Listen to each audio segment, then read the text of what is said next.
I thought I wanted a wife. I thought that was the missing piece, the answer everyone talks about, the picture, the promise, the happily ever after, but life has a way of slowing you down, of sitting you in silence long enough to hear your own thoughts. And in that silence, I realized something important. It wasn't a person I was chasing. It wasn't a title, or a role, or a dream sold to me by the world. I only wanted one thing: peace. Peace with who I am when no one's watching. Peace in my mornings. Peace in my choices. Peace in my heart. Because love isn't about filling a void. It's about being whole enough to share your life, not escape it. And today I want to talk about that realization. The moment you stop wanting what the world tells you to want and start listening to what your soul has been asking for all along. I thought I wanted a wife. For a long time, I carried that thought like a quiet assumption, something I never questioned because everyone else seemed to agree with it. It felt natural, almost automatic, like a destination written into the map of life before I ever chose the road. I believed that somewhere out there was a person who would complete the unfinished parts of me, someone who would bring color to the dull spaces, warmth to the cold ones, and meaning to the days that felt repetitive and heavy. I imagined companionship as a solution, as if love were a tool designed to fix what felt broken inside me. And I didn't think that belief was wrong because it was familiar, inherited, passed down through stories, movies, conversations, and quiet expectations that settle into your bones before you even realize they're there. I looked around and saw people measuring success by milestones: marriage, stability, togetherness. And I thought maybe that was what I was missing. Maybe the restlessness I felt wasn't about me at all, but about the absence of someone else. So I told myself that wanting a wife was reasonable, even noble. It meant I wanted commitment, connection, something real. It meant I was ready to build a life, or at least that's what I believed at the time. But beneath that belief, there was a subtle pressure, a whisper that said, if you don't want this, something must be wrong with you. And so I held onto the idea tightly, not because it had been tested, but because it had been accepted by everyone around me. Then life did what it always does. It slowed me down, not all at once, not dramatically, but in small moments that forced me to sit with myself. Quiet evenings, long walks, empty rooms, conversations that ended too early, relationships that didn't fit no matter how much I tried to make them work. And in those moments, I started to notice something uncomfortable. Even when I was close to someone, even when I was trying to chase the idea of partnership, there was still a noise inside me, a tension, a sense that I was reaching outward to avoid looking inward. I realized I wasn't asking, who do I want to share my life with, but rather, who can help me escape myself. That realization doesn't come easily. It arrives slowly, like a truth that waits until you're strong enough to hear it. I noticed how often I imagined a future with someone as a way of avoiding the present moment. How often I thought things will be better when, instead of asking, what is happening now? And the more honest I became, the clearer it was that the desire wasn't for a wife. Not really. It was for relief. Relief from uncertainty, relief from loneliness, relief from the responsibility of facing my own thoughts when the world goes quiet. I began to see how dangerous that can be. When you expect another person to carry the weight of your unexamined life, you don't meet them as an equal, you meet them as an answer. And answers are fragile things to place on human shoulders. People are not meant to fix us, they are meant to walk with us. And walking requires balance. It requires knowing how to stand on your own first. I hadn't learned that yet. I was still leaning forward, still searching for something external to stabilize what I hadn't stabilized within. So I stopped running for a moment. I stopped telling myself stories about what I should want and started listening to what I actually felt. And what I felt wasn't romantic longing. It was exhaustion, the kind that comes from pretending, from performing a version of yourself that fits expectations but doesn't fit our soul. I was tired of chasing an image, tired of thinking happiness lived in the future, tired of believing that love was a destination instead of a state of being. That's when it became clear. I only wanted one thing, not a person, not a role, not a promise wrapped in someone else's presence. I wanted peace, not the kind you find in isolation, but the kind that comes from alignment, from waking up without resistance, from making choices that don't require you to betray yourself, from being able to sit alone without feeling incomplete. Peace isn't loud, it doesn't announce itself, it doesn't demand, it simply exists when you stop fighting who you are. I noticed how different life feels when you move from that place, how conversations soften, how expectations loosen their grip, how you stop looking at others as solutions and start seeing them as individuals with their own weight, their own history, their own quiet battles. Peace changes the way you love, even before love enters the picture. It teaches you patience, it teaches you boundaries, it teaches you the difference between desire and need. And that difference matters more than most people realize. When you want peace, you stop rushing into connections just to avoid being alone. You stop forcing timelines. You stop comparing your path to someone else's highlight reel. You understand that solitude isn't the enemy, confusion is, and clarity doesn't come from noise. It comes from stillness, from asking hard questions and waiting long enough for honest answers, from admitting that sometimes what you want isn't what you need, and sometimes what you think you need is just fear wearing a familiar shape. I thought wanting a wife meant I was ready for love. But readiness isn't about wanting someone to stay. It's about knowing you'll be okay even if they don't. It's about offering companionship without expectation, affection without ownership, presence without dependency. That kind of readiness begins with peace. Without it, even love becomes heavy. With it, even silence feels full. And once you taste that kind of peace, you become careful about what you invite into your life, not because you are closed off, but because you finally understand your own value, your own rhythm, your own need for honesty over comfort, depth over distraction, truth over illusion, and you stop asking life to give you something it has been quietly asking you to cultivate within yourself, moment by moment, breath by breath, choice by choice, learning to stay present instead of reaching ahead, learning to listen instead of assume, learning to stand still without feeling left behind, realizing that what you were searching for was never missing, only unheard, only buried beneath noise, expectation, fear, and the endless habit of looking outward when the answer had been waiting patiently inside. All along, loneliness has a way of being misunderstood. People treat it like an illness, something to cure as quickly as possible, something to escape from before it starts asking questions you don't want to answer. I used to see it that way too. I thought loneliness meant absence, meant failure, meant there was something wrong with me for feeling it. So I filled my time. I stayed busy. I surrounded myself with noise, conversations, plans, distractions, anything to avoid sitting alone with my thoughts, anything to keep the silence from getting too close, because silence is honest, and honesty can be uncomfortable when you are not ready for it. Silence doesn't arrive to punish you. It arrives to show you what you've been ignoring. When the world quiets down, there's nowhere to hide, no one to impress, no role to perform. It's just you, exactly as you are, without witnesses, and that can feel heavy. At first, you notice the questions you've postponed, the doubts you've buried under routine, the parts of yourself you haven't listened to because life kept moving too fast. Loneliness becomes the space where all of that rises to the surface. Not to hurt you, but to be seen. I started to notice that the moments I feared most were the moments that taught me the most. Late nights when there was no one to call, mornings when the day felt empty before it even began, walks taken without direction, without music, without company. At first, those moments felt sharp, like they were exposing something fragile, but over time, I realized they were doing the opposite. They were strengthening me. They were teaching me how to be present without needing validation, how to exist without being reflected back by someone else's attention. There's a difference between being alone and being abandoned. One is a condition, the other is a story we tell ourselves. Silence doesn't mean you're unwanted, it means you're listening. And when you listen long enough, you start to hear patterns. You hear the way your mind speaks to you when no one interrupts. You hear what excites you, what drains you, what feels true, and what feels forced. You begin to recognize how often you've compromised your own voice just to avoid being alone with it. Self-understanding doesn't come from crowds. It comes from confrontation, from facing yourself without filters, from admitting that some of your desires were borrowed, some of your fears were inherited, and some of your choices were made out of habit rather than intention. Silence strips away performance. It doesn't care who you're supposed to be. It only reveals who you are when there's nothing left to maintain. I learned that loneliness isn't asking for a person. It's asking for presence, your own. It's asking you to stop running and start noticing, to slow down enough to understand why you feel restless, why certain connections feel empty even when they look right from the outside, why being surrounded by people doesn't always protect you from feeling unseen. Loneliness points directly at the places where you've been disconnected from yourself. And once you stop resisting it, so nothing changes.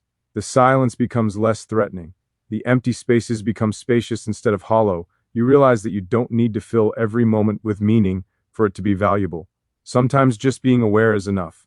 Sometimes just breathing through the quiet teaches you more than 1,000 conversations ever could. This is where clarity starts to form. Not loudly, not dramatically, but gently. You begin to understand what kind of life actually suits you, what kind of pace feels natural, what kind of connections nourish you instead of distract you. You stop mistaking attention for intimacy, you stop confusing familiarity with depth, and you start to see how many of your past choices were shaped by the fear of being alone rather than the desire to be aligned. Loneliness, when accepted, becomes a teacher. It shows you your emotional habits. It reveals how you react when comfort is removed. It highlights whether you turn inward with compassion or outward with desperation. And in that awareness, you gain something rare. You gain independence without isolation, strength without hardness, stillness without stagnation. The more comfortable you become in silence, the less you rush toward noise. You become selective. You listen more than you speak. You observe more than you assume. You don't need constant reassurance because you've learned how to reassure yourself. You don't chase connection out of fear because you've learned how to sit with uncertainty without call. Sing into it, and slowly, almost without noticing, loneliness transforms. It no longer feels like something happening to you. It feels like something working for you, creating space, creating clarity, creating honesty. It becomes the place where you meet yourself without expectations, without labels, without demands, where you learn that being alone doesn't mean being incomplete. It means being uninterrupted. It means being given the chance to finally hear your own thoughts clearly, to understand your own emotional landscape, to recognize your patterns before they turn into prisons, to build a relationship with yourself that isn't based on distraction or avoidance, but on attention, patience, and quiet acceptance of who you are in this moment, not who you think you should be, not who the world expects you to become, just who you are when the room is empty and the silence stays long enough to stop feeling uncomfortable and starts feeling like truth. Love is often described as something that saves us, something that arrives at the right moment and lifts us out of our confusion, our sadness, our incompleteness. We grow up believing that the right person will make life make sense, that connection will fill the spaces we don't know how to fill on our own. And without realizing it, we begin to treat love like a rescue mission. We look for someone who can pull us out of ourselves, someone who can soften the weight of our uncertainty, someone who can give us a reason to feel whole. But love was never meant to be a rescue. When it is, it becomes fragile, strained by expectations it was never designed to carry. I used to think that loving deeply meant needing deeply, that intensity was proof of truth, that if two people leaned hard enough into each other, they could stand upright together. But leaning isn't the same as standing. When two incomplete people come together hoping to be completed, what they often share isn't strength, but pressure. Pressure to heal, pressure to stay, pressure to be enough for wounds that existed long before they met. And slowly, quietly, love begins to feel heavy, not because it lacks sincerity, but because it's being asked to replace self-understanding. Wholeness changes the way love moves.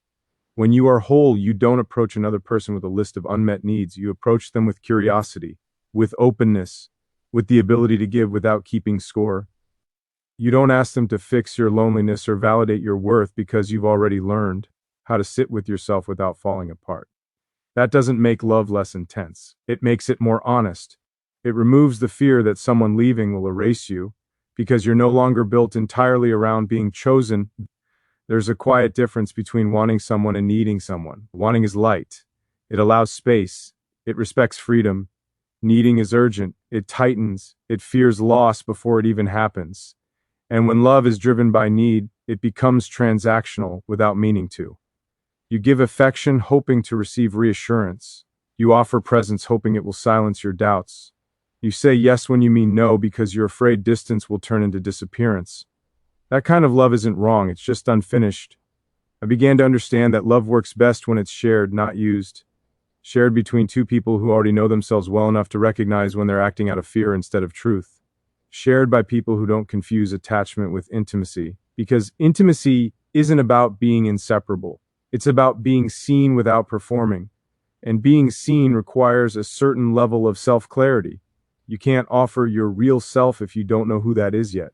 When you're whole, you don't disappear into love. You remain present. You maintain your rhythm, your values, your inner stability. You don't lose your voice to keep the peace, and you don't abandon yourself to avoid conflict. Love becomes a place of meeting, not merging. Two complete lives intersecting, influencing each other, but not consuming each other. There's respect in that, breathing room. Trust that doesn't rely on constant reassurance. I noticed how different relationships feel when they're not built on rescue. Conversations become calmer. Expectations become clearer. You stop assuming your partner should instinctively know how to fix what you haven't explained. You stop interpreting distance as rejection and disagreement as danger. You realize that love doesn't require constant closeness to remain real. It requires honesty, presence, and the courage to let the other person be who they are, not who you need them to be. Wholeness also teaches you when to walk away, not out of anger, but out of clarity. You recognize when a connection is based on familiarity rather than alignment, when it feeds old patterns instead of growth. And because you're no longer afraid of being alone, you don't stay in places that slowly erode you. You understand that love should add to your life, not replace your foundation. It should support your becoming, not distract you from it. This kind of love doesn't rush, it doesn't cling, it doesn't demand proof every day. It trusts the process. It allows silence without panic. It allows space without suspicion. It understands that two people can walk side by side without constantly holding on to each other. And in that understanding, love becomes lighter, steadier, more resilient.